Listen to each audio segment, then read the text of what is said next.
Welcome to Making It with Terry Woolman, the show that explores the secrets, successes, and strategies for making it in the music biz. And now, here's your host, Terry Woolman. I'm Terry Woolman, and my guest today on Making It is Barry Manilow's music director, Ron Walters Jr. So I thought the perfect way to kick off this week's show would be with a message from a very special friend. Hi, Terry. Barry Manilow here. You know, I've been a very fortunate man, hit records, hit albums, hit live shows, and a beautiful personal life.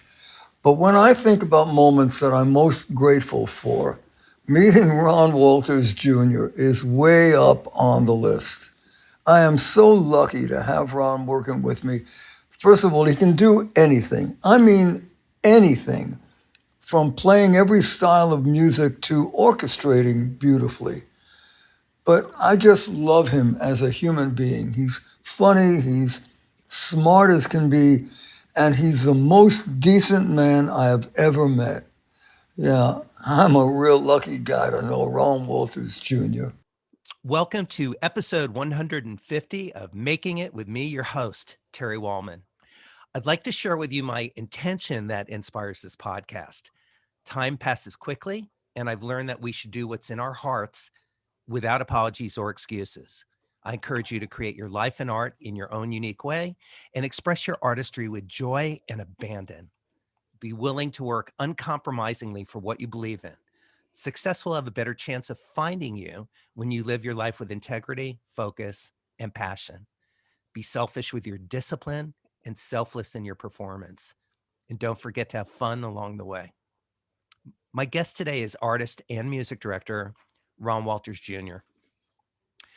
Ron Walters Jr. is a keyboardist, composer, arranger, producer, and conductor. This Chicago native began his musical journey at an early age singing and playing drums in church.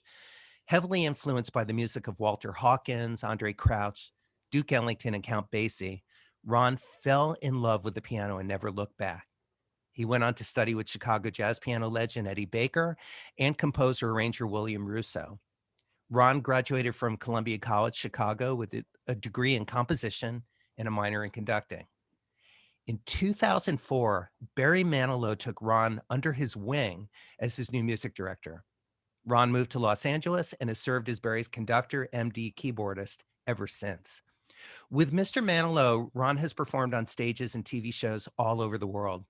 His most memorable experiences so far have been conducting and performing for the Nobel Peace Prize concert in 2010 and conducting both the Los Angeles Philharmonic and BBC Concert Orchestra in 2019.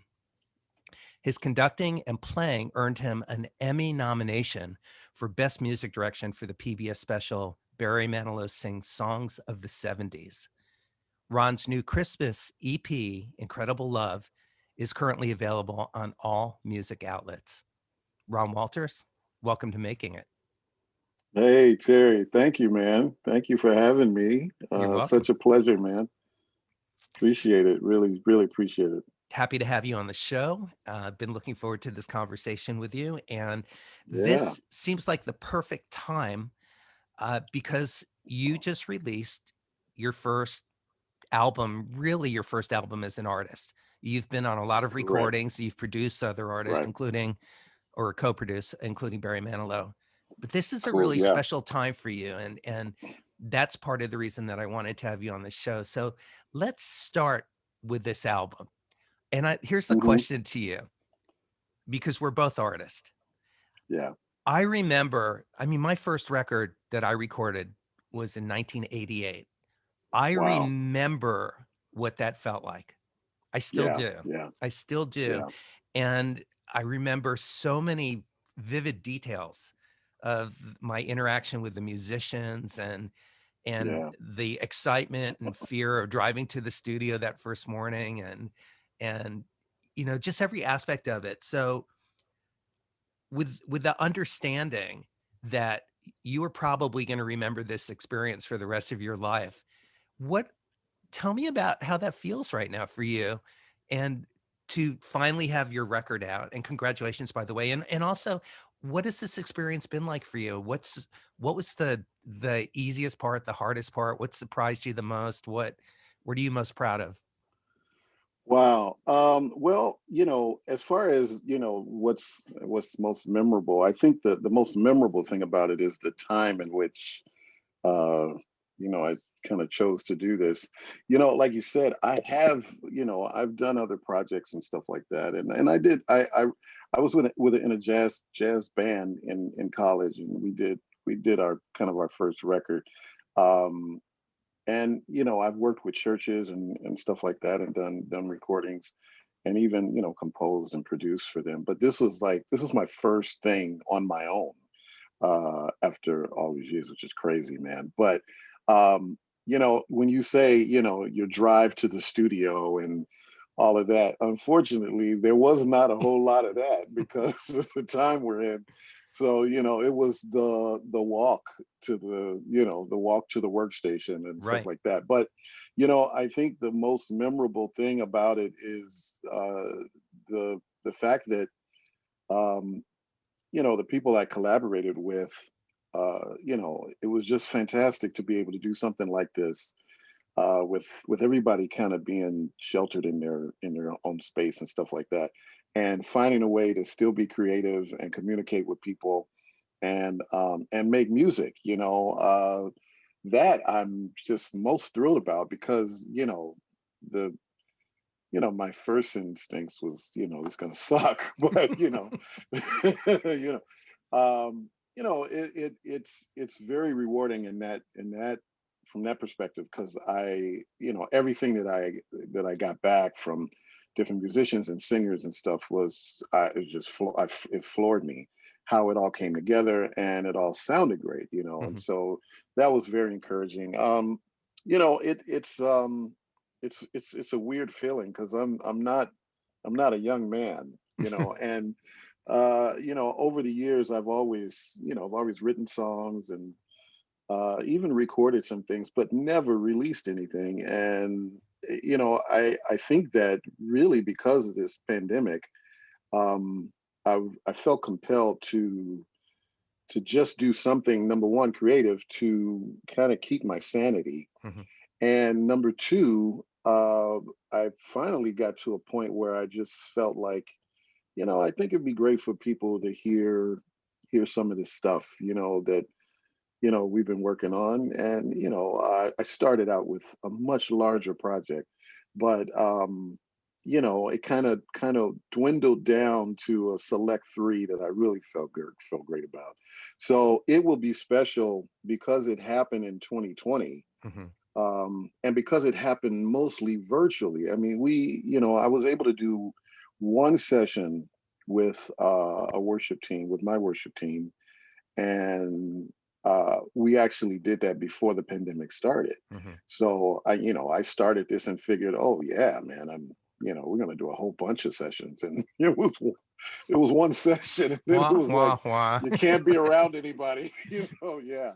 Oh man, it was heartbreaking, but I'm so thrilled, at the result of these three pieces, because of that, man, because we couldn't connect the way we do as musicians. We're in a room, and we feed off of each other, and there's an electricity that happens between us, when we're playing and recording, and that we didn't have the luxury of. So, it's definitely special for that reason. And I'm so proud of how it turned out, and so happy with all the performances. So, from that perspective, it will always be special.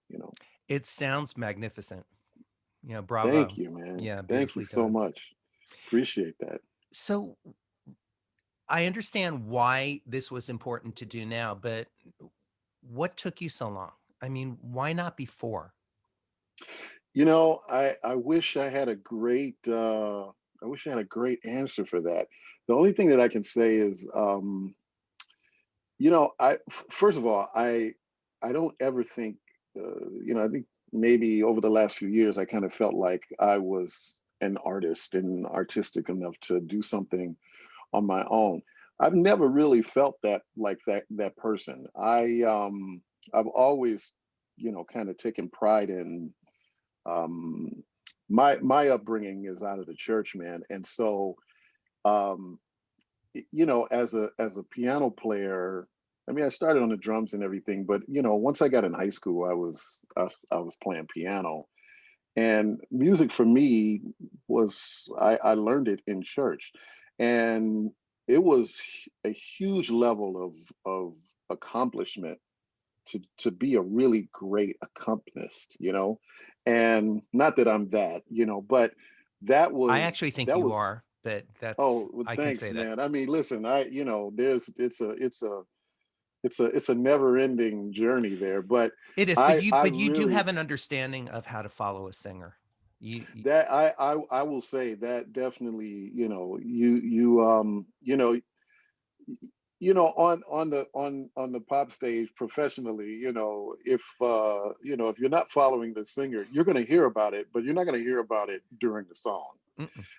In church, you're going to hear about it in that bar. You know what I mean? You're going to get a look. It's going to be fantastic.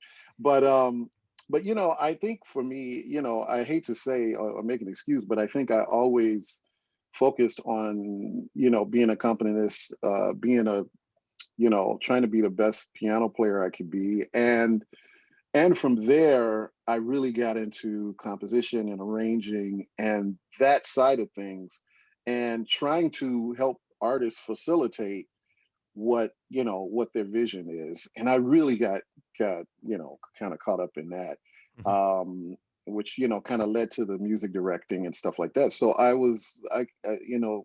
for lack of a better term, kind of in a different brain set than being an artist. And I always said, I don't want to be out front. I didn't want to do that. I like to be the guy that works with the band and works with the other musicians, help arrange a tune or help. When I was in church, when we were writing compositions, I was the guy where I was like, if you start a composition, I was like, I'm the bridge guy. Like, bring me a tune, let me hear the tune, I write the bridge. That was my thing. And man, it was like that was that was kind of the juice for me. Mhm. I didn't really have a I don't know, I didn't have a pull to do something as an artist until the last few years, just because I had more time, and I started looking through and kind of sifting through a lot of compositions that I hadn't done anything with. And a really great friend of mine, um, a guitarist friend of mine who I kind of played with all my life, Felton Offard, who was like my best friend. And he said to me, that music's not doing anyone any good on your hard drive. Right.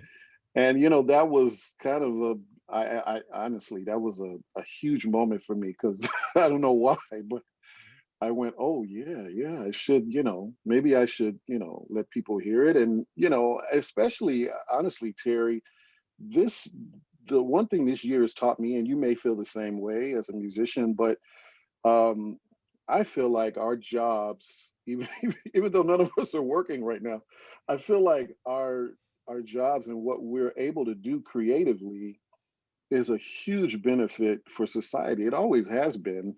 Mhm. Artists are a great benefit to society, but I think it's even more important when people are so without hope. I think that we have, if you have the opportunity and you have a responsibility, because you never know what chord change, what lyric, what melody is going to make a person feel better. Yeah. And we need a lot of that. We needed a lot of that this year. And Yeah. so that, Mhm. to be honest with you, not to be on a soapbox or anything, but I think that played a lot into it for me too. I had a lot of personal experience with this virus, friends and family, that were, that contracted it, and Yeah. lost people that I knew very well. And so, um, I think that was a big deal for me to, like, listen, man, I'm not a doctor. I can't I can't do any of that. You feel so powerless. But I do know that music is healing, and if we can look, if I can contribute, point 0.000005% Like a to streaming the healing royalty. process. Yeah, like your Spotify royalty. If I can be part of that in any way, then that's what I'm here for, I think. Mhm. Otherwise, why have it? Why have a skill or a talent and not use it in a way? So I stand in yeah, agreement I with think you on that. And we yeah, do have maybe a responsibility, but certainly an opportunity to make that yeah, contribution, however that might be. I just completed an album as well, a pandemic healing album, an yeah. acoustic album, based on me being asked and urged to do that, with the same intention, Right, with a right. couple of people saying, you have a studio, you're isolated, but you have the ability to put something out right now that might bring some comfort to people, that might create a little bit of Absolutely. healing. And why not do an acoustic album right now and just Yeah, release it digitally? And I yeah. did Cassini's Last Dance, and I'm really glad that I was urged to do that, because the intention of any of the music that you and I both play generally has to do, besides it being a career and a living, and the technical bar being set very high for what you want to accomplish. But as a Right. friend of mine, Jetro Silva, who's also a piano player and a minister, has said to me before, he said, we are in the business of spreading joy. That's our Amen. job. Yeah, That's most our job. definitely. That's why we're Yeah, here. yeah, And so I totally agree with you on that. yeah, I'm yeah. curious, and I want to talk about your upbringing and your family and a lot of things. I have a lot of questions for you, but having grown up in the church, um, hmm and your dad was also a pastor. Um, My dad was assistant pastor. Yeah, yeah. is there kind of a sense of humility or sense that of ego, or that you shouldn't have ego and make anything about you, that as an artist, that has kind of kept you Well, from yeah. doing that? Well, no, I, I don't know. I don't know about that. I Okay. definitely, you're not, uh, you're a vessel or a vehicle Right. for, music is not ours. Whether you know, whether you receive it from, a musician, or you're the musician or singer or what have you, that delivers it, is not ours. It's, all of it belongs to God. Now, he graces us with these abilities to be able to utilize this, again, for, like you said, like Jetro said, to spread joy. Mhm. Um, if if for any reason you take that too seriously and apply that to the fact that it's you, then yeah, then ego will come into it.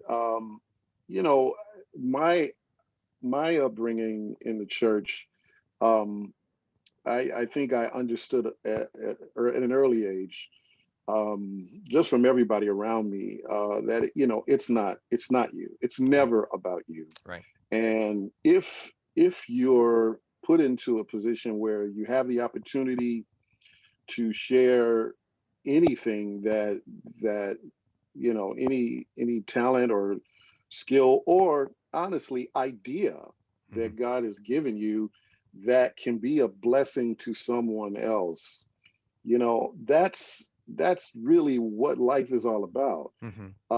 We're here to love each other, and we're here to show that. We're here to, like you said, spread joy. Um, you can't have an ego about that, because it ain't you. I That's mean, right. you don't make it. You didn't Right. invent it. Right. So I mean, I don't know that played played a part, but that's definitely something that was definitely instilled in me at a young age. And the other thing with ego, especially in the church, you know, listen, I mean, not everybody has the same experiences, but I know me as far as the church is concerned. There's so many amazingly gifted people. Mm-hmm. You really don't have time for ego. You Right. don't. Right. I mean, because there's at my church, man, there was 10 other people Right. that could cut you, man. I mean, like, and not even think about it. And that's just the way it goes. So like you don't have time for that. It's a service, that's kind of the application, especially with musicians at church. You are serving. Mm-hmm. And so maybe maybe that plays a little bit part into it. Yeah. I always consider myself, after I got a certain age, was like, I'm a facilitator, Right. and I like facilitating. Yeah. I like it. I want to be good at it, and I want to, I want to be I want to be a help, or at least a positive force for for artists that they feel like I can bring something to the table. Mm-hmm. So yeah, I mean, maybe all of that kind of played into me never recording anything until now. Well, Maybe. it's interesting to me listening to you speak, because we both are music directors and conductors, and I think people might be surprised to hear me say this, but you might agree with me that when you come at it from being of service to the song and to the music, and being a facilitator Yeah. as a music director and producer, it's kind of an egoless uh, job to do. If you Yeah. do it, if you Yeah. do it from that intention, it really is, even though you are the point of focus, or at least the reflection of the point of focus, which is the artist that you're Yeah. conducting for, but you're still, it's about you, but it's really not about you at all. You are the facilitator, and it comes through you, Yeah. and you just kind of guide everything. I think that's why I love watching you conduct, because I mean, you are like a really bright, lighthouse of information. Here's where Oh the wow. beat is. Here's where we Wow. hold Oh that wow. chord.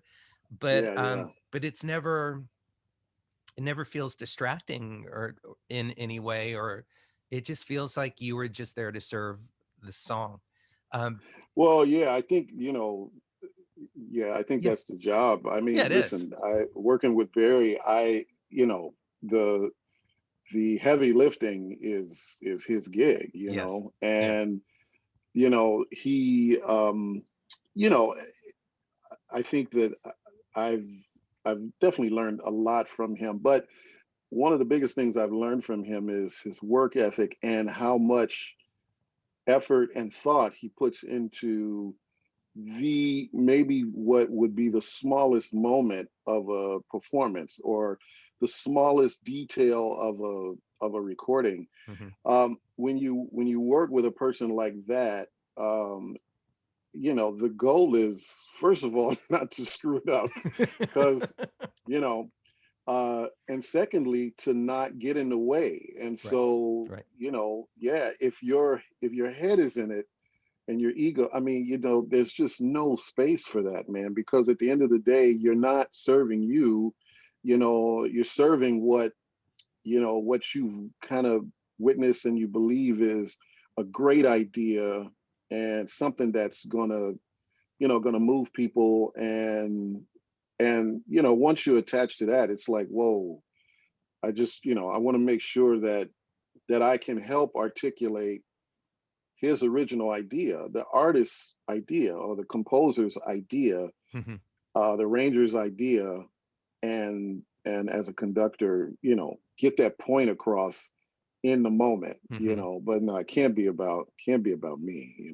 So We both studied conducting in college. Did you learn what you just said? That point of view about how to music direct and conduct. Where'd you learn that? I did not learn that in school. Did you learn that from your conducting teachers, or did you learn that from church, or just being in the world? And I think both. I had two really great conducting instructors. One was William Russo, the other one was Alfred Gross. And Dr. Gross was my first conducting teacher, and he was a brilliant, brilliant violinist, but he was, probably a more brilliant conductor. And he was a taskmaster, man. But if at any moment he thought you were fake, or he thought that you were not really reflecting the music, not really honoring what was on the page and interpreting that, you heard it. I mean, that was my first experience with, being authentic. If you're going to lead a group of people, in a performance or anything like that, just letting the music be the boss. And I did learn that from him. Same thing from William Russo, who I spent kind of more time with in college. But that it's the same in church as well. I mean, like I said, that all goes back to being an accompanist and really following the singer, really,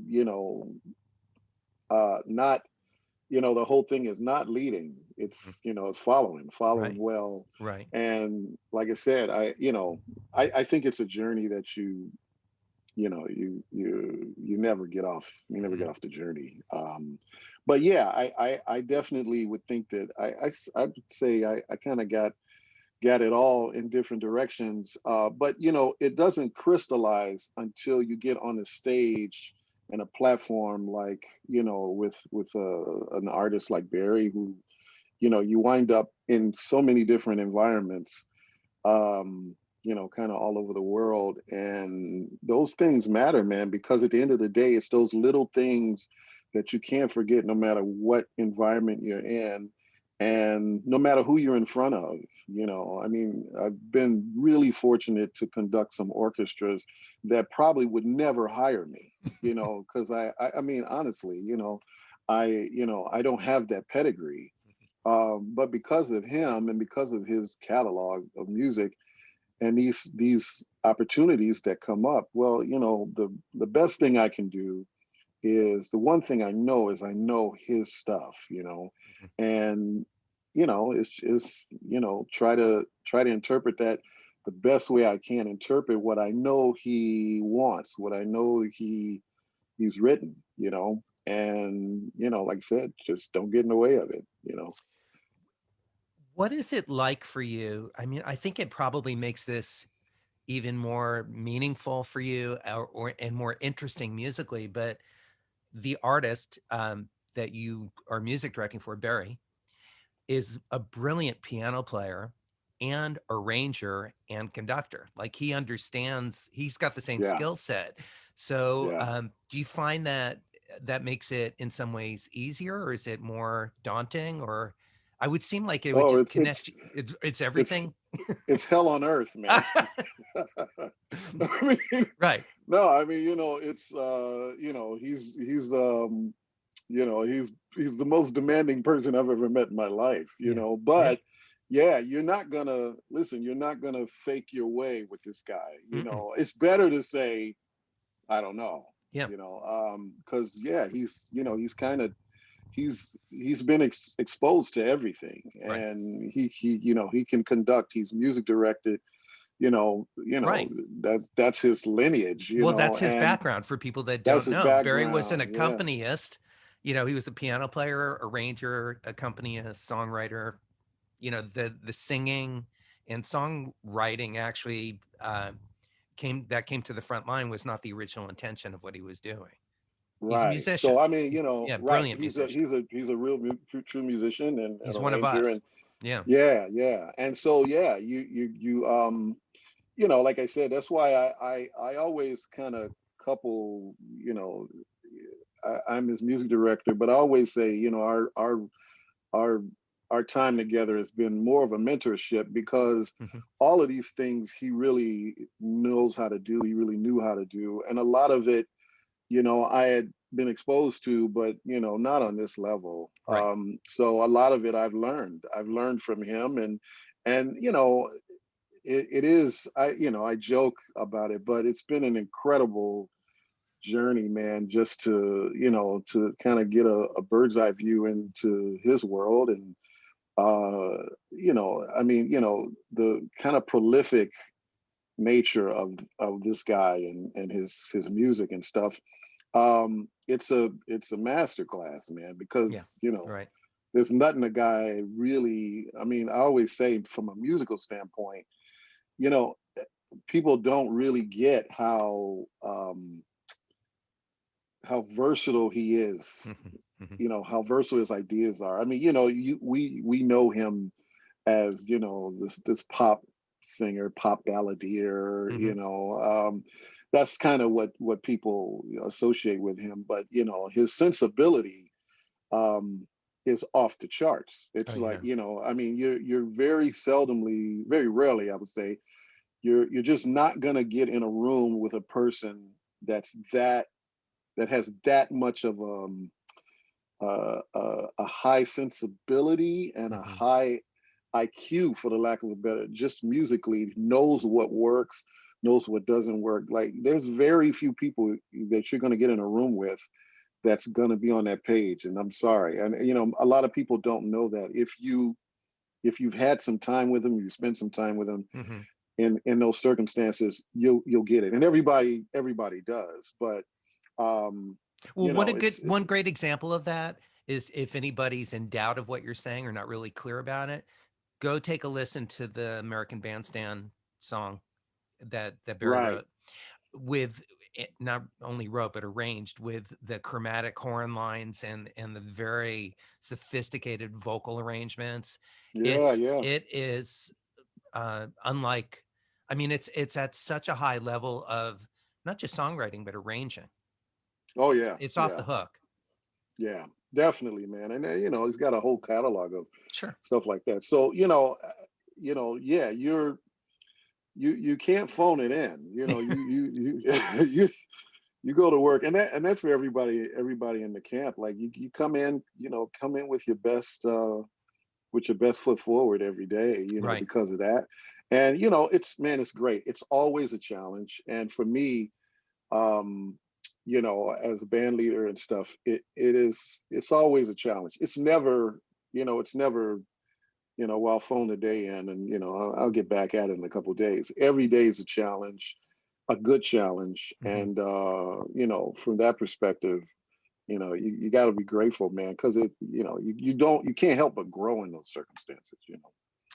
I want to talk about your early years and upbringing, but since we're talking about Barry right now, let me just ask you this one question, because I'm very curious about it. And in the context of, full disclosure, you and I are friends. We've known each other for a few years and have done some performing together and Yeah. collaborating. And but in researching for this show, I went and Googled you, and you don't have a lot of social media presence. Right. There's Yeah. not a lot about you that I could find out from going on the internet. Yeah. Like, a lot of my guests have Wikipedia, a lot of my guests with your credentials and your Hmm. experience and your level of expertise have Wikipedia pages and all the various things. You do not, which, by the way, I think Yeah. is kind of cool. It threw me at the beginning, and then I found it quite refreshing. It certainly has not Oh, held well. back your career in any way. I don't think it has. And we can talk Good. a little bit more about social media in a minute. But my question really is, how did you get plucked out of Chicago from Barry? And, how did that happen? What was that? Right. And what was that like? And what was moving to LA like? I mean, that was just a huge shift in your life. Yeah, it was. Completely unexpected. This whole thing started. Um, I had there was a singer in Chicago, and I, played for her from time to time, and she told me about an audition she was doing, and it was an audition for a show that Barry and some of his, writing friends had put together, and they were, for whatever reason, they decided to mount it, to kind of workshop it in Chicago. She got wind of the auditions and she wanted to audition, and she asked me to go and play for her. And my thing, when she first told me about it, I said, they're gonna have a pianist there. I mean, that's how auditions are. Like, they're gonna hire a piano player. But she wanted me to go down there and play. And so I remember I went down there with her, and I forget the tune she did, but they had an audition pianist there, but I walked in with her, I sat down with her, and I want to say she did God Bless the Child that's got his own. And I played for her, and it was interesting because she finished singing, and her name was Stormy. She was a beautiful singer, man. But she finished, and when she finished, Deborah Bird, who was Barry's vocal director, long time was singer, vocal long director. time. Yeah. She and Kai Brackett were running the auditions, and when she got finished singing, they were both very complimentary. But Deborah, out of nowhere, man, I'm like getting my jacket, and I'm getting ready to walk out with her, and Deborah says to me, would you mind staying for a minute? Could you stay in the room? And basically said goodbye to Stormy. Now, we rode together, and so like I was in their room. I mean, I was in their room for another couple hours because she wanted me to stay. And I didn't play anymore, but I hung in the room, and I basically, she didn't say much to me for a while. When they had a break, she came over, and the first thing out of her mouth, she asked me, did I sing? And I said, well, a little bit. I sing in church, and so she asked me to sing and play something. I did, maybe 4 bars or something from church. And sure. and she said, wow, thank you so much. She said, okay, well, thank you. It was a pleasure to meet you. And that was it. And I left, and it was terrible, man, because my singer friend, she had been out there for hours. I walked out, I said, I don't know, they asked me to sing something, and I did a little bit of something, and we got in the car, and we went home and everything. And a couple of days later, I got a phone call from someone I didn't even know that asked me to come back to that same location. And I thought that they needed a rehearsal pianist. That's literally what I thought. And I said, oh yeah, okay, sure. I would love to, no big deal. And I walk in, and same setup, but it's an audition table. And like I said, the first day it was just Kai and Deborah. I come back this next day, and it's like 85 people behind this table, but dead center is Barry Manilow. Right. And I'm like, holy moly, wait a minute. So yeah, man, again, they had another guy there that played all the auditions. But there were a couple times where Barry would say, hey, what's the guy's name? Like, that's Ron. Ron, can you play for the next person that comes in? And I did that a couple times. And I remember once, I don't know what we were playing, but I played for one singer, man, and he stood up like, yo, because I kind of played something off the page or something like that. Yeah, you put your foot in it.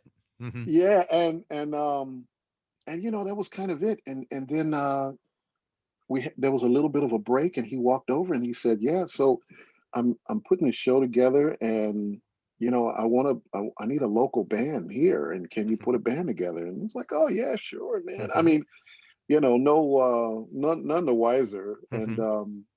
And yeah, man, we talked, and I was like, okay, I guess this is something that's going to happen, that kind of thing, man. And I never forget, man, we were in a high school. They were doing these auditions in high school. And there was a moment where they asked him to come up, and they were putting all the kids in the auditorium, and because they all knew he was there, and like, they were hustling and bustling. And so I think the principal said, can you come up and just say something?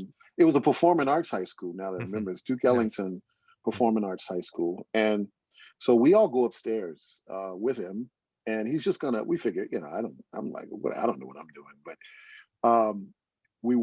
we get up there, and he's just kind of, he's greeting everybody. He played a little bit, he sang a little bit, and he's like, yeah, I'm putting together a show, and we're gonna do it here in Chicago, and started introducing people, and he's like going down the road, man, and I'm standing there like, oh my God, because I'm like, I don't, and this guy, and he's like, and this guy, this is Ron Walters. He's from here, like, he's a Chicago native, and he's my new music director for the show. And I'm like, what? I am. And yeah, and that was kind of it, man. Wow. We went on to do that show, Could It Be Magic?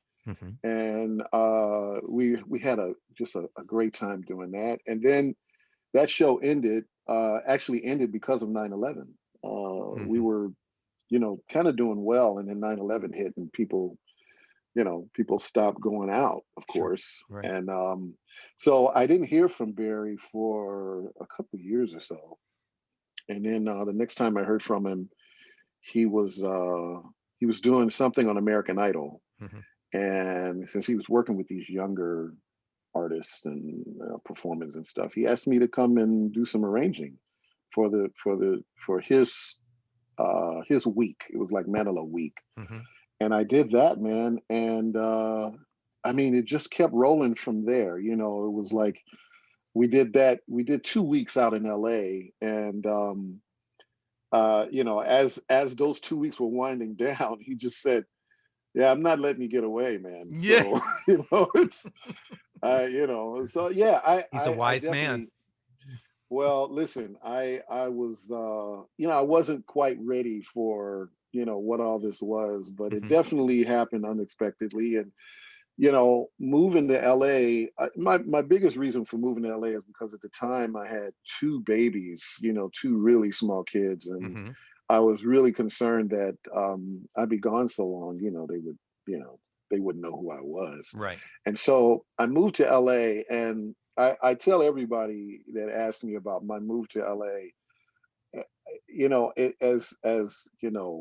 as flighty as it may seem, or Disney-esque as it may seem, I really, I had no idea that I would like living in LA, or that I would like being in LA. But I have to say, after being here for a little bit of time, I felt like I was in the majority. Chicago is a really, it's a working town, and I love Chicago, one of the greatest cities on the planet. But as a creative person, I felt it when I moved here. I felt there was the level of creativity and the energy of it. I felt it. Now, maybe you think I'm crazy, but I did. And I immediately thought, oh yeah, this is where I should be, So it happened fast, Terry. It happened really quickly. And my head was spinning for a while. Right. But, it was exciting the whole way. Well, you also had the very unique experience, unlike most of the guests who have been on the show, and unlike my own experience. You moved here with a job. Yeah. And well, I'll tell an you, opportunity, The other thing about people from Chicago, they don't move nowhere without a job. We ain't going nowhere without a gig. Look, listen. I mean, that's just I don't care. I don't care what the opportunity is. You can say, hey, 6 months from now,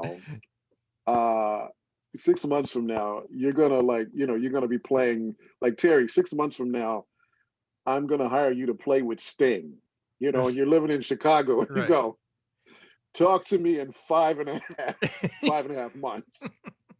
I'll get out there the week before. I mean, that's the way we are. So I was very fortunate. Folks. And I think we're just we're paranoid, I moved out here with 2 guitars, a champion juicer, and a dream, Seriously. Yeah, no, listen, I know, I definitely know that's not the norm. I'm extremely fortunate and grateful that, I mean, when I tell people that, it's like, oh my God, like, wow. I do know that was very fortunate to have to have a gig, Yeah. and yeah, to move under those circumstances. Hmm. Yeah, it's pretty crazy, man. Yeah. Pretty crazy time. Thanks Yeah. for sharing that story. It's great. It's great. Oh, I love it. man, thanks for asking that, because I hadn't even, thought about that in so long, man. But Are you still it's friends like with Stormy, or did she quit talking to you? she actually stopped talking to me. She did. Yeah. Yeah, yeah, yeah. I That's too haven't bad. talked to her. That's too bad. I haven't talked to her since that day. Not, I don't know that we wouldn't Yeah. be cool, but I do know at the time, when when things really got going, and I reached out to her to let her know, like, Yeah. yo, Hmm. I like, they're calling me back down there. And she's like, well, wait a minute, they didn't call me. Hmm. And I'm like, I don't know. But when things started unfolding, man, I did let her know what was going on. And she was cool and everything, Sure. but I know Yeah. she was more disappointed that she didn't get the That's opportunity, understandable. and Absolutely. man, a brilliant singer. So, Yeah. but yeah, unfortunately, Yeah. we didn't stay in touch, man. So yeah. So let's talk about your early years growing up. You had said that you started playing music when you were 7, starting Yeah. as this with singing and playing drums, and Yeah. I know a little bit about your mom and dad, that your mom's a retired school teacher and an attorney, and your dad Yeah. is a retired general contractor, pastor, assistant pastor, and also an attorney. Uh, Yeah. Yeah. I bef- yeah, the question that I'm curious about, before really talking about the family and everything, is with 2 attorneys as parents, and my parents were school teachers also, so I get that part of your influence. We share Yeah. that. Um, but with two attorneys in the family that brought you up, where did they rub off on you? Do you see some of those skill sets coming through as a music director and producer? Well, most of my childhood with them, they were getting their law degrees. Hmm. So, when I was coming up, my mom taught school for, God, over 30 years. Hmm. And then eventually became an assistant principal. The thing is, my mother and father both worked multiple jobs. And Hmm. so when my mom, she was a school teacher, but she was also a secretary for an attorney. And my mother was like a lightning speed typist, so because of that, she got a lot of secretarial work. And so, school teachers, they don't make any money. She just loved kids and loved doing that. But she had a second job, working for this attorney. And this attorney, man, he loved my mom and he loved my dad. And so, my parents were kind of, they were well into other careers, but because of this guy had such a huge client base, um, and he was a lot older than them. As he started to get up in age and move towards retirement, he talked my mother into getting a law degree, which, because she had learned so much. So by the time I got in high school, they started going to law school. So the attorney part of it, I didn't really experience. By the time they were, they Hmm. got their degrees and stuff, I was in college already. Right. Hmm. I think the stuff that kind of rubbed off on me, with both of them. My dad was a contractor. He poured concrete and a carpenter and all of that stuff. Um, Did you you work on know, site with him when you were coming up? I never worked on site with You him didn't because once, I think, I've always, because of him, I've always had a propensity fix to be things? handy and stuff Right. like that. Yeah, that kind of stuff kind of, if you live in the house with that, Um, but I think that, you know, my mom is very organized, very detailed, um, and I definitely get that from her. Hmm.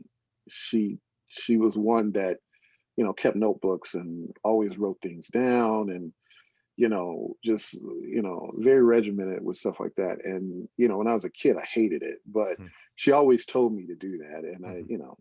get a notebook, write it down, write it down. That was her thing always. And I was like, whatever, man. But you know, it really came in handy, you know, later in my life.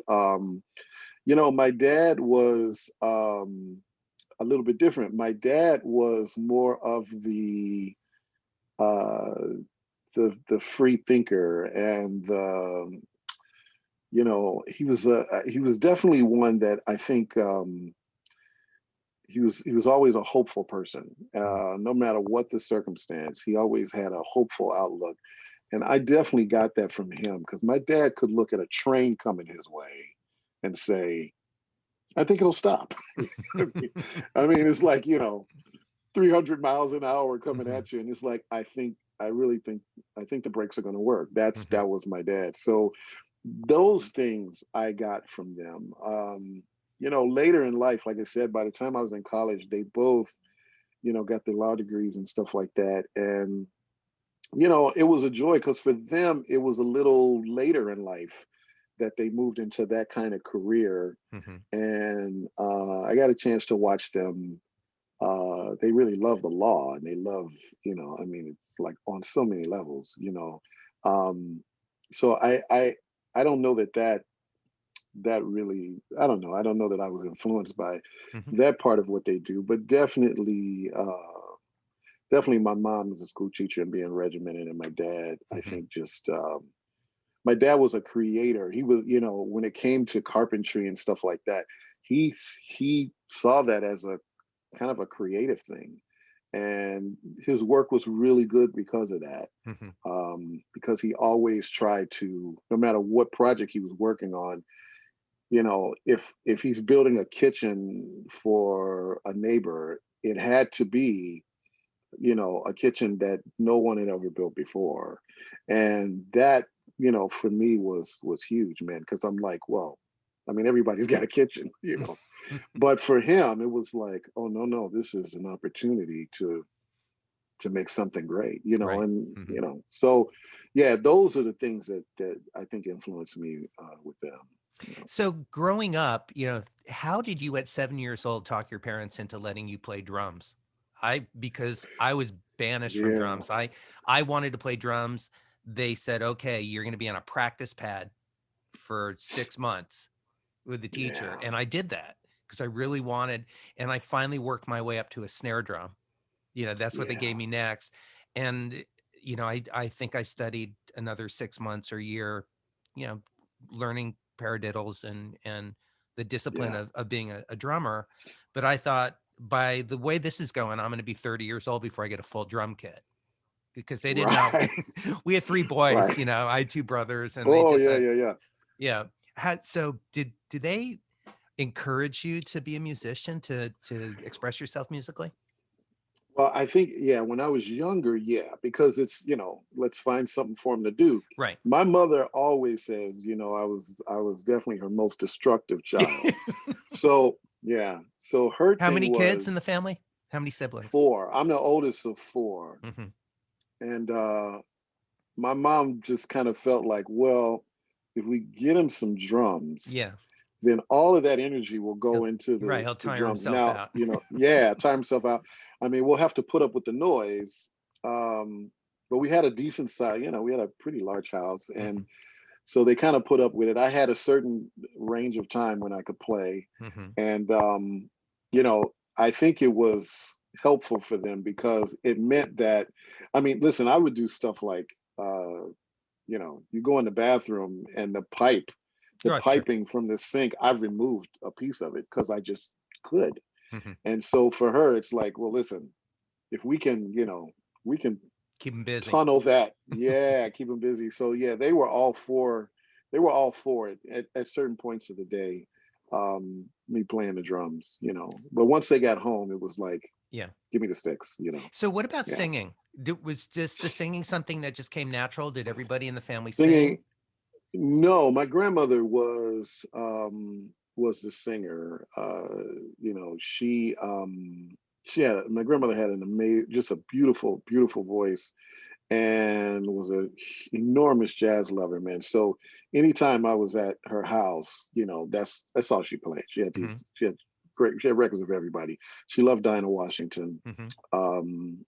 She that's the only person I know in my family that could sing. Mhm. But I started singing. My dad, being in ministry, and my dad loved Walter Hawkins and Andrae Crouch, and every record that they released, he bought, Mhm. and that was my young music education. Mhm.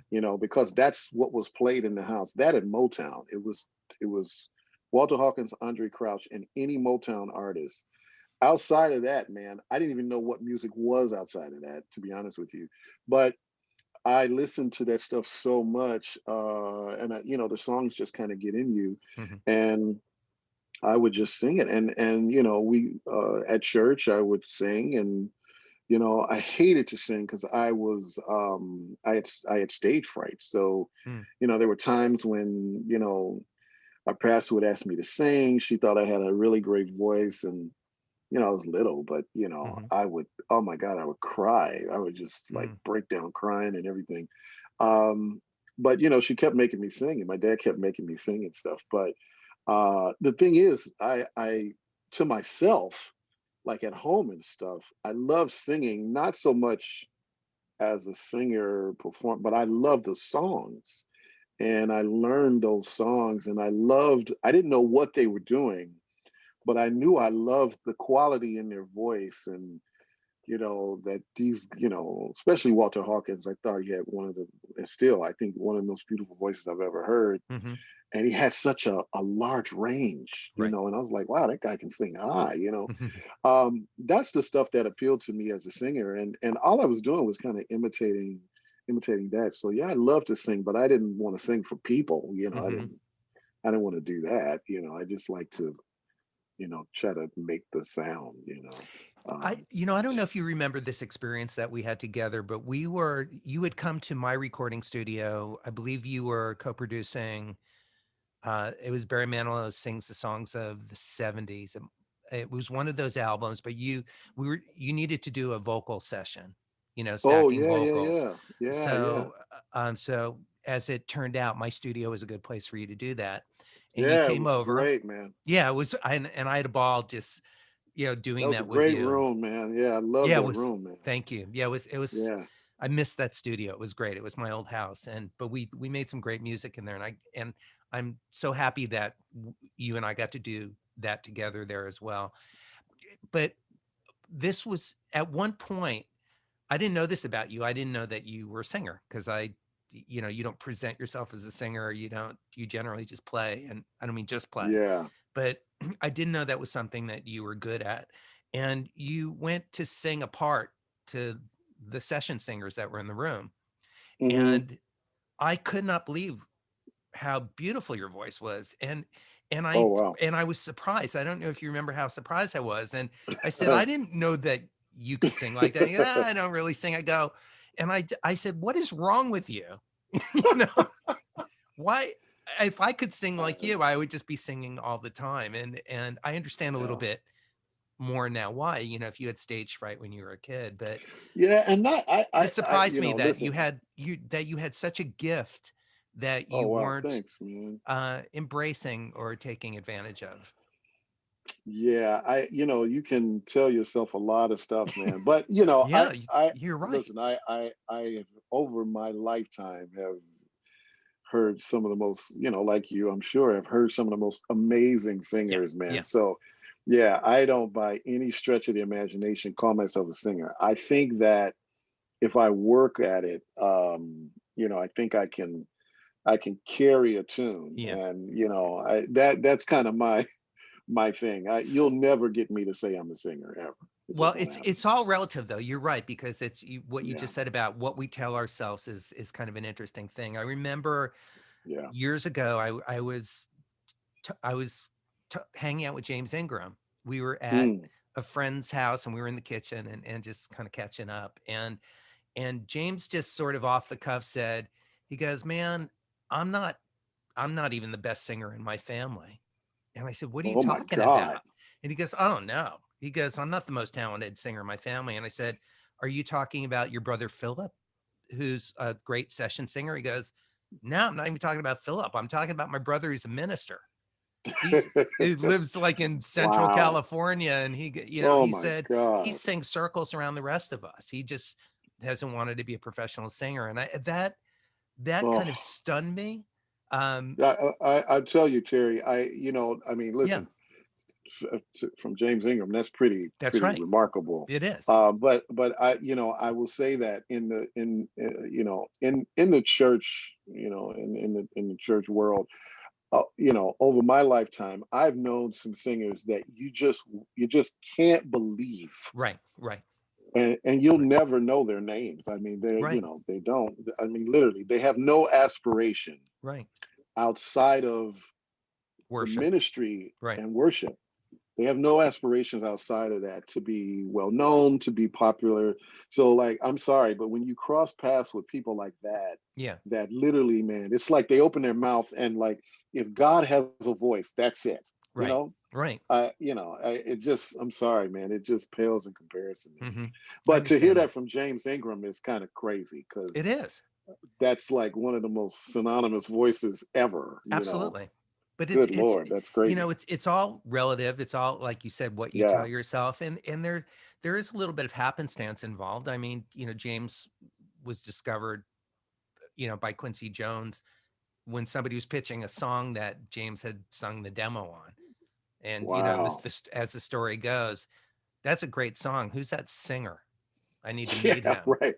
you know, and Wow. that's why Yeah, we man. know of him, in the same way that you got, plucked out of another city, showing up haphazardly or randomly, and Yeah. as and Right. Yeah. divinely, as the Yeah. universe Absolutely. and life works, and as Yeah. God works, and that Yeah. you got plucked out of being just a rehearsal pianist when one wasn't needed, to Right. to Right. working with an iconic artist like Barry Manilow, and all Yeah. the Yeah. the Yeah. wonderful things that have happened. So there's, it's always so interesting to me. I mean, our careers, certainly in the entertainment business or in the creative arts Mhm. business, it's not linear and it's not logical.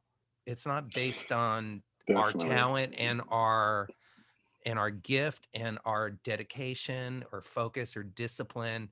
We know, we don't need to mention names, but you and I both know a lot of people. Some are famous, some are just working a lot, um, Yeah.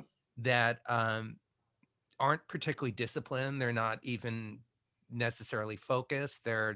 If they couldn't play or they couldn't sing, they'd be asking if you'd want fries with that. That would be Yeah. their second skill Right. set. But somehow they've like have these, and some of them are not nice people. They're kind of arrogant. Yeah. They're Right. Right. Yeah. condescending. They don't have a lot of gratitude, like all the things that I think are really the most important thing into what you bring into music. But Yeah. somehow they Yeah. still have these remarkable careers. Yeah. Yeah. And I it's mean, always amazing to me. it is like you said, it's not logical.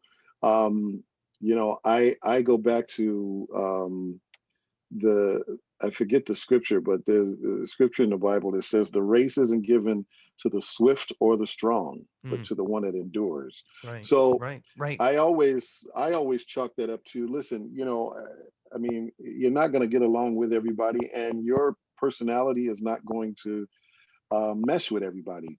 But I have to think, to be honest with you, if I get if I'm in an environment, if I'm in a room with some amazingly talented people, the reality is, whether they're nice or sweet, is not, unfortunately, Right. Relative. it's not relative. Yeah. I Right. mean, it's heartbreaking at times, but something got them in that room, Yeah.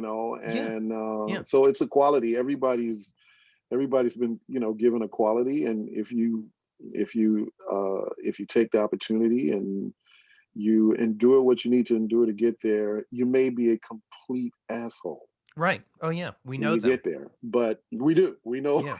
But it's not for me to say that they don't earn the right to be there, or I don't Yeah. know that we earn it, but that they're, the opportunity is given to us all, and Yeah. so, Well, I mean, just to quote one of my favorite Kebmo songs, there's more than one way home.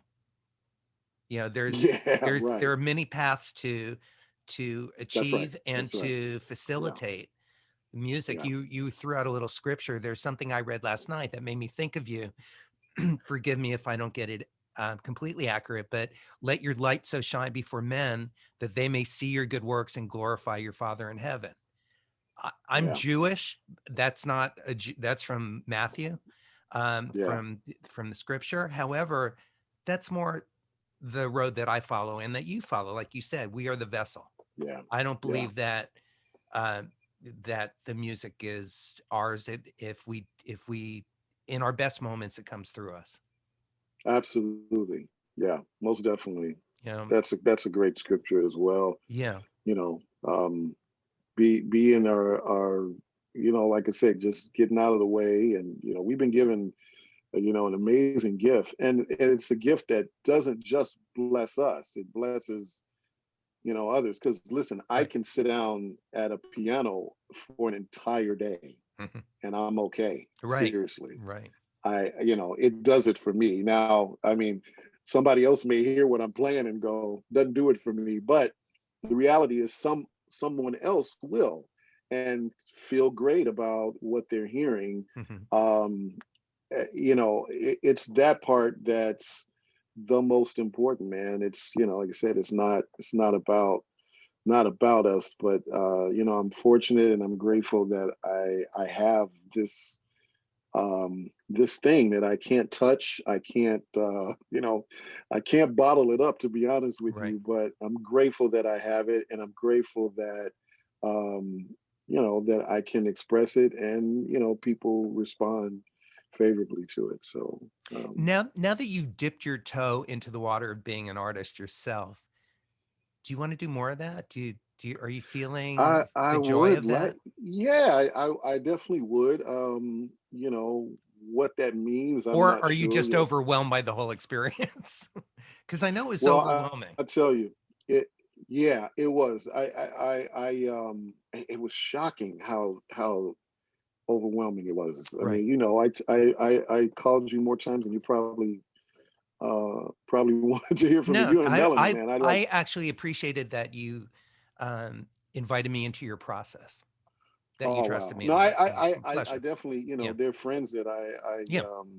first of all, people that I know that have done this a lot, Hmm. and I was sure you guys have just had experiences that I haven't, that I haven't had, but I was surprised, because truthfully, had this been a project for another person, it wouldn't have been a problem at all. Right. But immediately when it's you, and it's, you go, I went on a journey every day where I was like, I like that.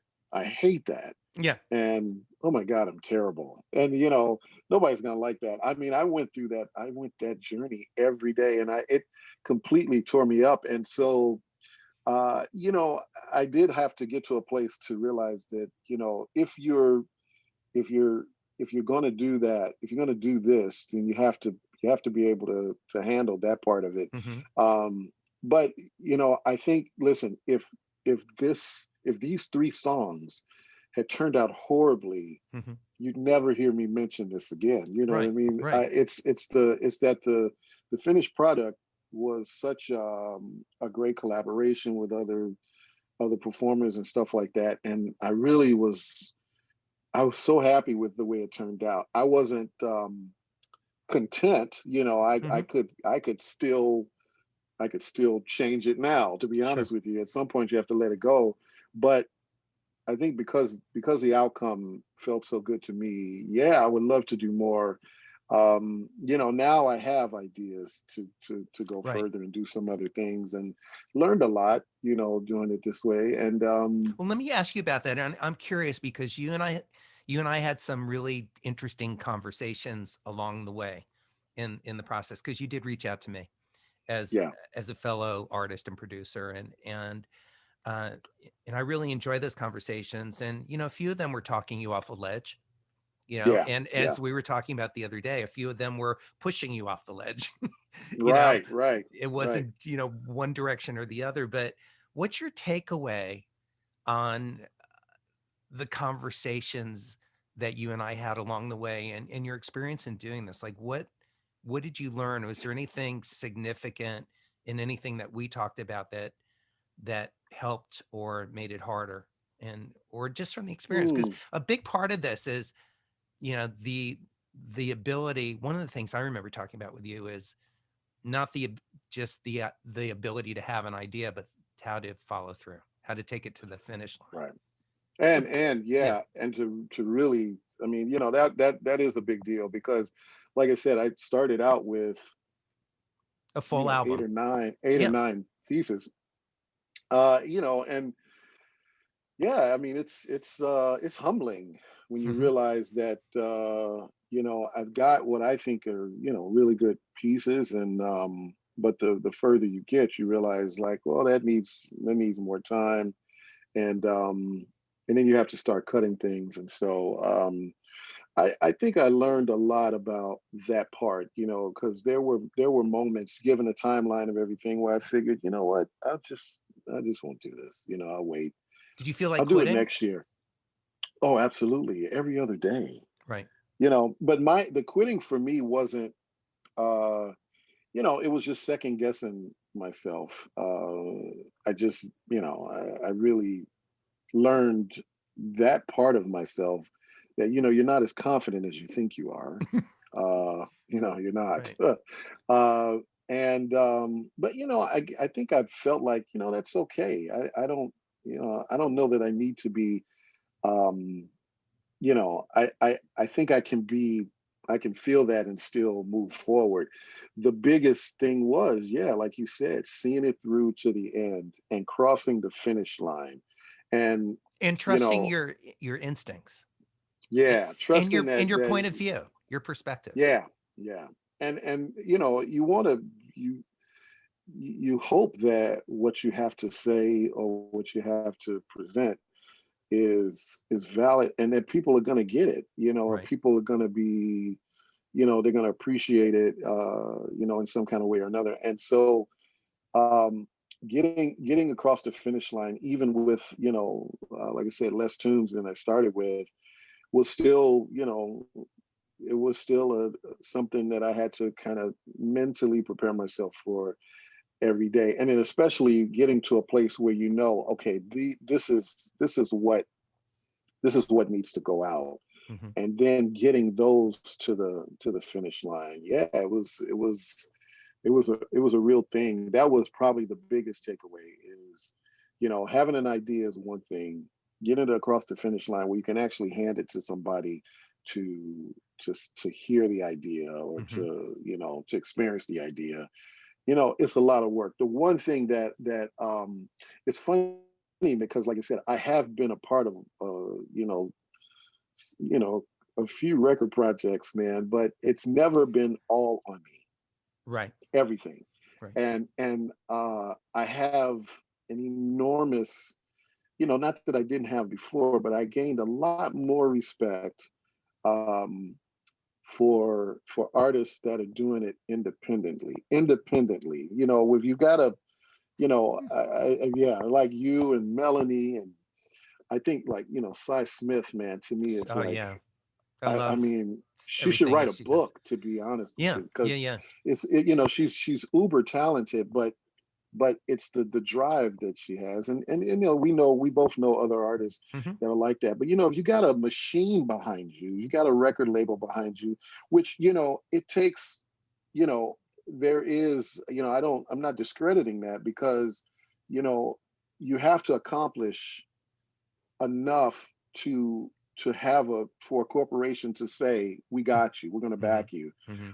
and what all that entails. But as an independent artist, man, when you're floating the entire boat, and you got to wear every hat. Hmm. My hat's off to all of the independent artists, man, that are doing this, and truthfully, that have done it more than once. Hmm. Because listen, I needed a nap after 3 songs. To be honest with you. So no, I definitely definitely learned a lot about this process from that year, Hmm. because all of a sudden every decision was mine, whereas before it's like, well, Right.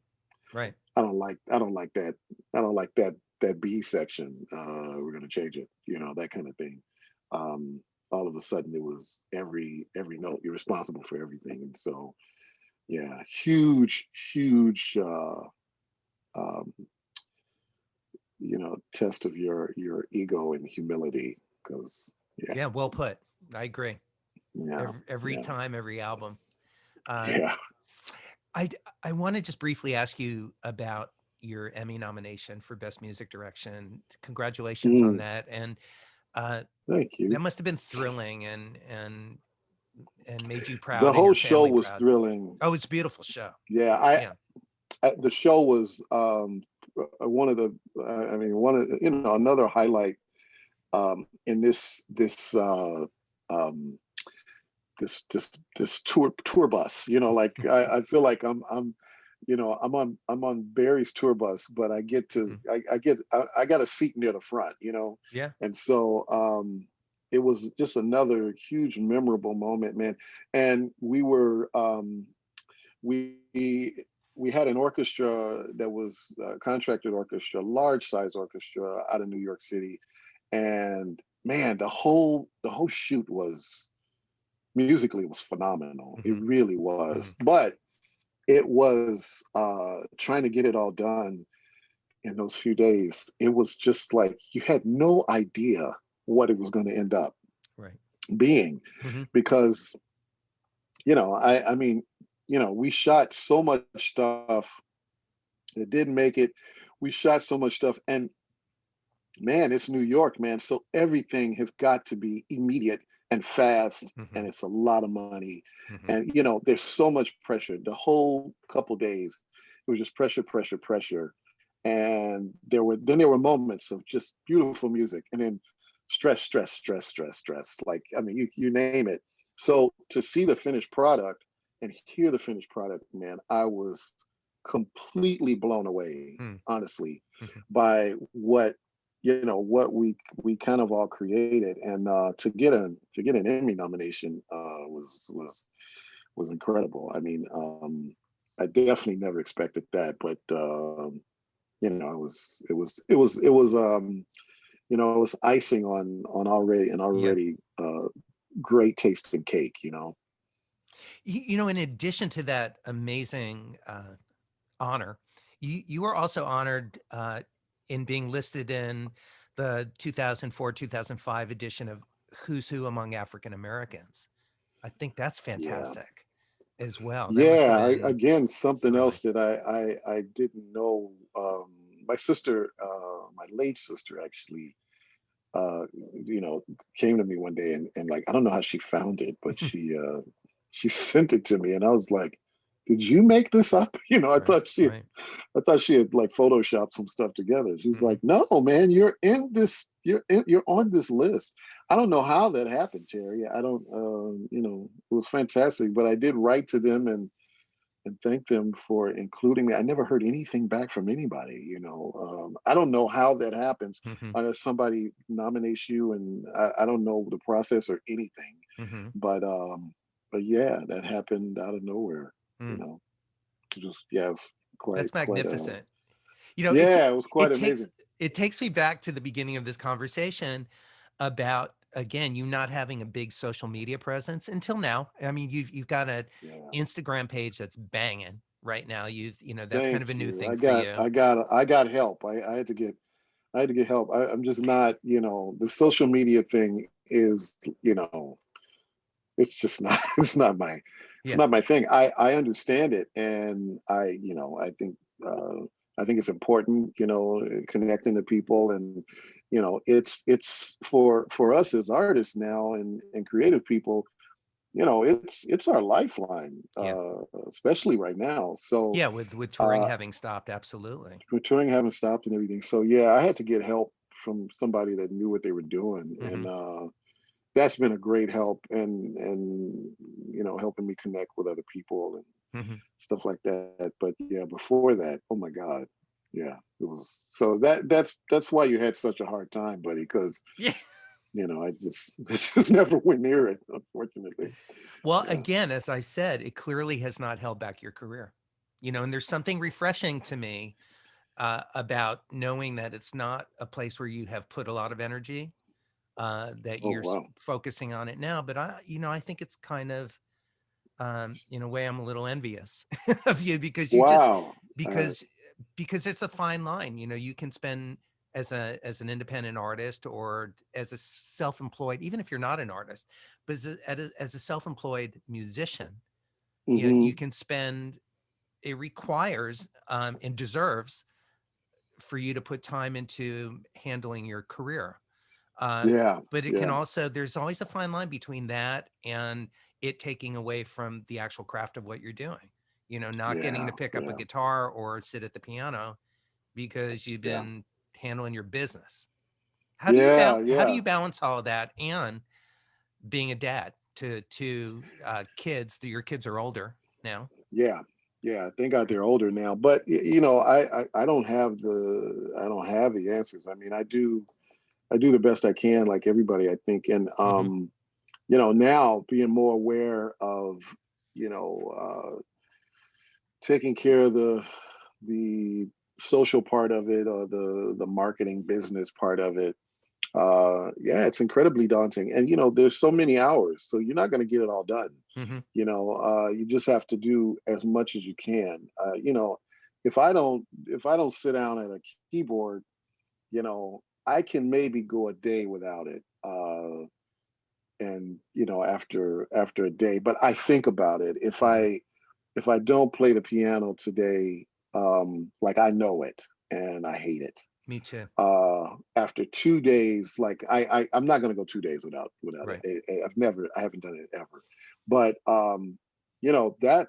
that's it, man. Like, sitting down at the board for me is everything. Hmm. And Hmm. so to not be able to do that when you want to, because you got other obligations, and like you said, now, especially once this EP was released, man, it's like day to day, like, Jesus, man, this is stuff I don't want to be doing. Right. I'd rather Hmm. be, creating more music or Hmm. something like that, or learning some other kind of music, or truthfully just practicing. I Right. would love to Right. be doing that. But all of a sudden now, I'm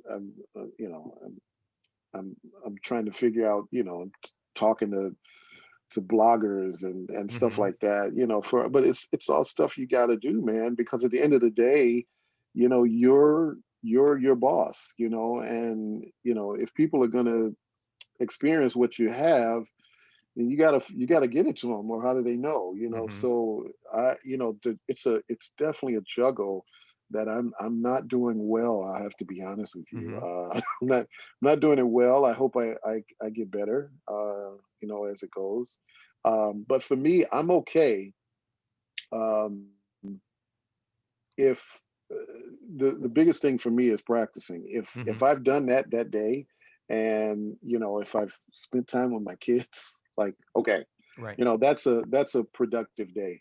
Outside of that, I try to stack on as much as I can, Hmm. and some of you get done, some of you don't. So um You're reminding me, when I was in junior college in Miami growing up, studying music, Sonny Rollins came and spoke in our music class. I'll never forget it. wow. And he played, Yeah. and then spoke. And one of the things that he said that made zero sense to me at the time, and now I think of those words every day, is that he used to take, I think it was like about every 5 years, he would just step out of the music business. He would Wow. stop and just practice Amazing. and play. He'd go to the, Yeah. and go play on the bridge, by his house in New York. And I said, why would you want to step away for the thing that, we are training for and striving for and wanting to do? But now I I knew, there was something important about what he was saying, that there had to be a really clear reason. And he said it, but I understand it Yeah. daily now. Yeah. Absolutely. As my career grew, I would just think about that. He's just said, I just need to reconnect with music. I need to have time with my instrument. Yeah. You just to I practice think and grow as a musician. yeah, I think that the bulk of what we do, the bulk of what what I feel, I think that the majority of the time is just you and your instrument. Right. And everything else is kind of a spin-off of that. Mm-hmm. And if you don't have that time, there's a great photo. My friend Amber, who was our stage manager for years with Barry, She's she found remarkable. this. She's one of the best people, Yeah, one of the right. best persons I've ever met, Mm-hmm. honestly. But she sent me this great photo, and I use it all the time. And an iceberg, a huge iceberg, Hmm. and the way they had a line drawn. It was a line drawn at the very tip, and the top part of it was the show. And underwater is this massive piece of ice that no one Mm-hmm. can see. Mm-hmm. That's as large, filled up the entire photo, and that's the rehearsal. And I love that I love that photo so much because it's so true. If the bulk of what I feel I'm doing, if the bulk of it is not, if the majority of my time is not spent playing for me, Mm-hmm. then the rest of it doesn't matter, Right. Mm-hmm. So, like I said, I just feel like that's, if I'm going to be the better part of me, especially, for me, once I learned how to play the piano, I didn't take piano lessons when I was 6 or 7 years old. I didn't. I Mm-hmm. took drum lessons, and my parents, I was in All City in Chicago, but it was all for drums. You played the I cornet all too, didn't you? When you were coming up? No, Oh, you no, did not. no, Okay. no. I never played. I tried playing trumpet, but I didn't have the mouth, man. I Got it. couldn't. I was like, there's no way, But um, but I did a lot on drums and percussion. Mm-hmm. But we had a beat up upright piano, and Mm-hmm. I always would play little melodies and stuff like that. I didn't really play piano until I got in high school, and I didn't play it formally Mm-hmm. until high school, because by the time I got in high school, I could hear chords and stuff like that. And then I was already the drummer at the church, but I started playing piano, Mm-hmm. and I started playing by ear. And so I think for Hold up. me, Did you take formal lessons then at that point in high school and college? I I Or are didn't you take formal self-taught? lessons. I didn't take formal lessons on piano until I got in college. Mm. Till I got into college, I like I said, I had taken boatload of lessons on drums and Mm-hmm. theory and all of Right. that, Mm-hmm. but nothing on piano until I got in college. Mm-hmm. So, but in high school, I had a music teacher, Mr. Murphy, and Mr. Murphy was really a choral teacher, but he was a beast of a piano player, man, Mm-hmm. gospel piano player. And Mm-hmm. he took me under his wing, man. He showed me everything. It's one of those, like, Mm-hmm. everything I could, if I could hear it, or if I couldn't really get it, like, he was the guy. And so, I think because of that, when I was in high school, the piano got me through high school, because everything changed. You're getting older, and it's just such a different time. The Sure. piano for me was like therapy, man. I Mm-hmm. was playing the piano late at night, in my home and stuff like that. And full disclosure, it was a time period in my family where my mom and dad were, they were having some trouble in their Mm-hmm. marriage, and thank God everything worked out. But um, for me, I mean, of course, our family felt it. Mm-hmm. For me, that, along with being in high school, and like your body changing, your Right. ideas changing, your mind, all of that going on at one time, man, the piano was an anchor for me. I Mm-hmm. played the piano every night into the morning. My mom never came downstairs and said, "You got to go to bed now." She never did that. Mm-hmm. So 2, 3 in the morning, they could hear me playing the piano. I mean, their door was closed, Hmm. you know, but I was working it out, whatever. Hmm. And so, it was my kind of my therapy, man. So that's why I say, a good day for me is, if I'm hours on the keyboard, that's That's a all good good, day. man. Yeah, it's a good Hmm. day. Before we get to my closing questions, Ron, I wanted to ask you what lessons about art and about life you've learned along your journey, and also how your Hmm. perspective has changed as you've gotten older. Wow. Well, I guess I'll take the last one first. You know, I think that when I was younger, my focus was as a musician was like, I wanted to be, the best that I could. I wanted to, I wanted to have all the chops, and play all the cool chords and all of that. To me, as a young person, that's what it meant to be, really good. What I've learned, like especially on this gig and just in general, is how important it is that well, I speak for myself, how important it is to be involved in creative process that again that serves people, and that you can't say it enough, man, that helps or aids people in feeling better, because at the end of the day, that's what people remember. They, and I'm sorry, but it's just no small thing. So like for me, it's important, to be involved in that kind of art. That wasn't my agenda when I was younger. I wanted to play fast, play hard, and play a lot. You know what I mean? I've definitely learned that, you know be involved in the projects or the song or whatever creatively, but the pilot has to be, uh, it has to stem from, is it going to make people feel better? Is it going to make people think better? That's so important to me now, to be honest with you, especially after the year we've all had. Hmm. I had a horrible year, Yeah. which a lot of people can say that, and I mean, not so much personally. I mean, a lot of things that I wish, I could have done this year or wish would have happened, but it's the loss, and it's the shift in life, period. And those things are the most important to me. Hmm. So I lost my grandmother a couple months ago, I'm sorry. and Yeah. she was one of my biggest musical influences, because she gave me my first jazz record, and I don't know that I ever thanked her. Mm.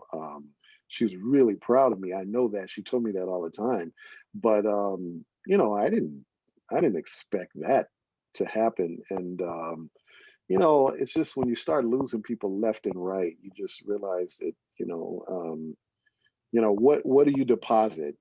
Mm. What do you walk away? What do people walk away from, after they have an encounter with you? Do Mm. they, I don't care if they think it's a nice guy or whatever. It's like, do you make a difference? Mhm.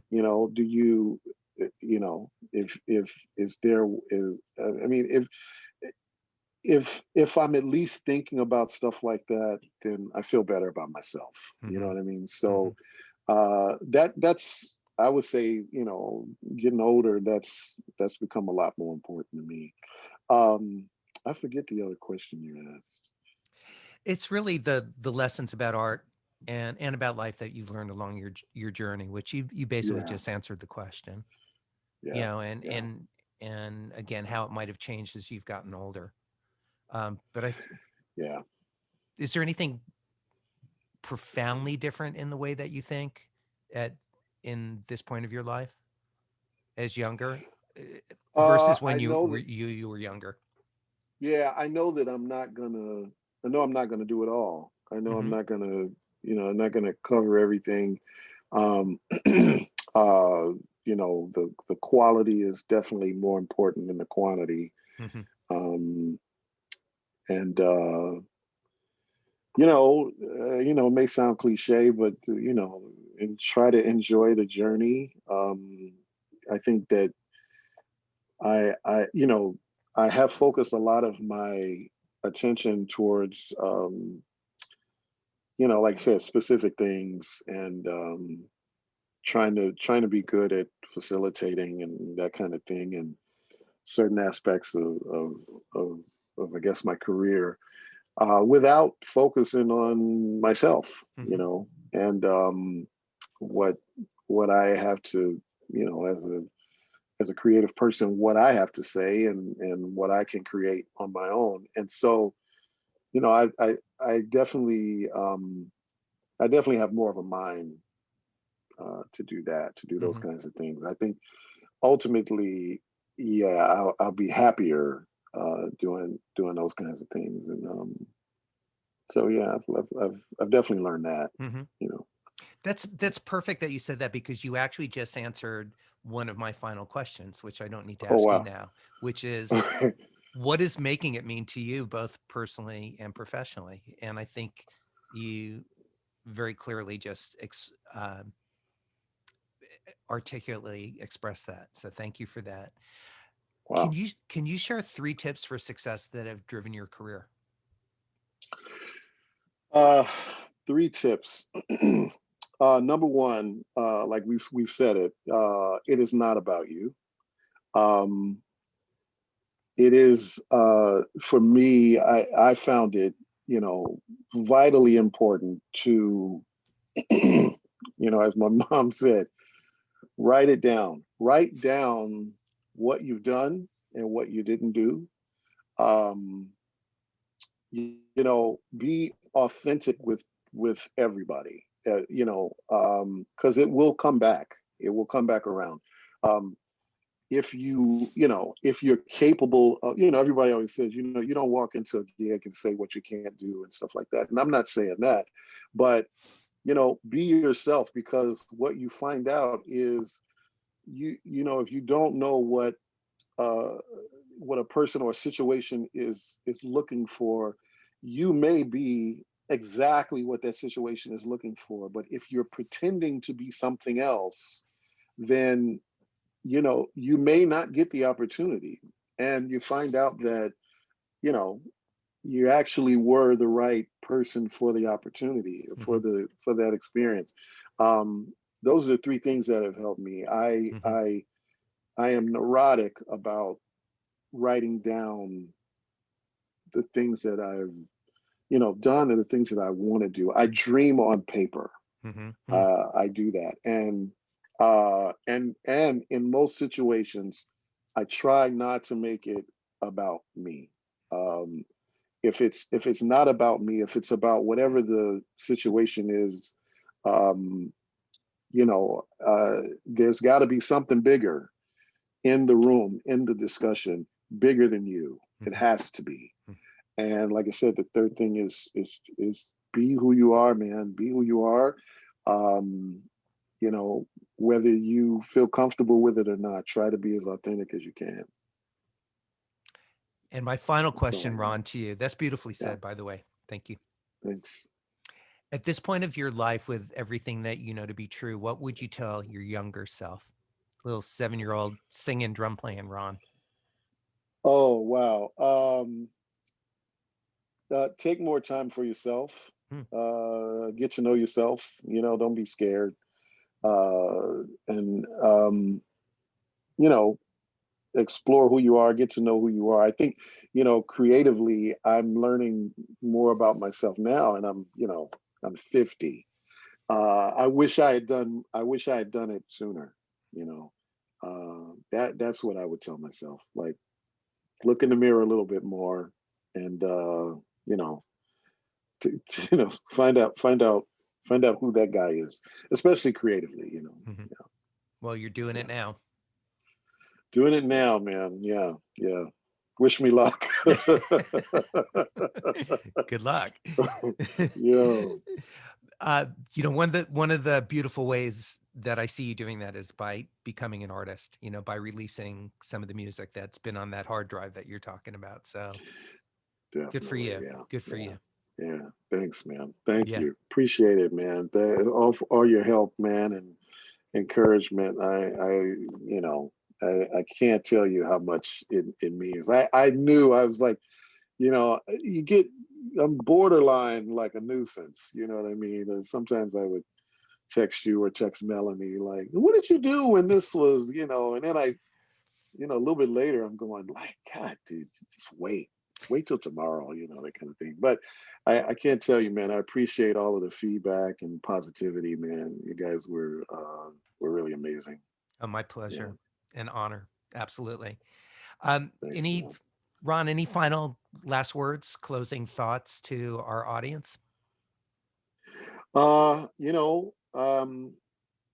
hope you like the music so far. It's just a glimpse, I think, a glimpse of what's to come, and take care of each other and be safe, man. I think if again, this sounds very utopian, like, I guess, but if we all do what we are best capable of doing positively, hopefully we can turn all of this craziness around. I mean, I think it's possible. Call me naive, but I do. So yeah, practice our best selves, I guess, is my parting thoughts. And please check out my music and the stuff to come too. You can find Ron's music at ronwaltersjrmusic.com, or go to the new Instagram page, instagram.com/official Ron Walters Jr. And Ron, thank you so much for spending the hour with me and sharing your music and your story. And to Thanks, our man. audience, oh, my pleasure. And on behalf of Ron and I, everybody stay safe, stay inspired, wear a mask, and be mindful. Thanks for joining Amen. us. Yeah. Thank you, brother. Yeah. Tune in again next week for another great episode of Making It with Terry Woolman.